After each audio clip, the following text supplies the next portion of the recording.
Humility for me and for many of us is something that's hard to practice consistently because it's really easy to get prideful about things in my life.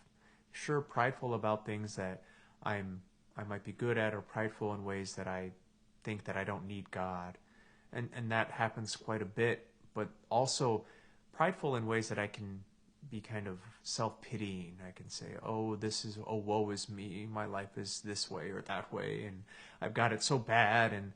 And it's really a way that I am prideful in not taking responsibility for things in life. I can kind of shove them off and just look at how bad my situation is rather than actually doing things that can help the situation and help others. Because there's a lot more people that can have it worse than I do. And, if we allow our pride to continue on and keep going, then it can become a really hard thing to manage. It can be something that really brings our downfall. And we can see that with King Solomon today in our first reading. He's the son of David, and just yesterday there's the readings about the Queen of Sheba coming to see the wisdom of King Saul, and that how great it is. It's the greatest wisdom that's ever been known. He asked God for this wisdom, and he has this beautiful way of being wise, but in his old age he becomes prideful in that wisdom, and then it's almost as if he starts to believe he knows everything, or he knows better than God. And then he gets married to many different women who start to lead him into idols, it says. And so he becomes lost in his own pride and his own perceived wisdom, which now becomes folly. Because true wisdom is in humility.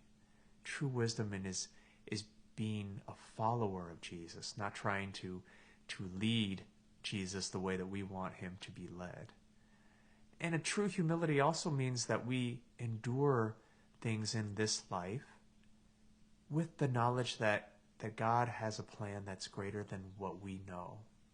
And it's not that God creates the bad things that happen to us, but God can see a bigger picture that we can't. That God can help us to make, well, we might say that God writes straight with crooked lines, if you will.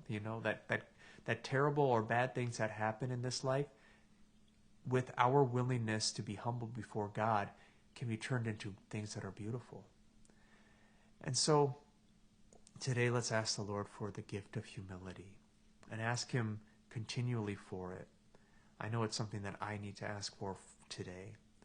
And let's ask him so that we might be humble before him, and that we might also serve his people and think more about others than ourselves, because it's in humility that we truly find the Lord.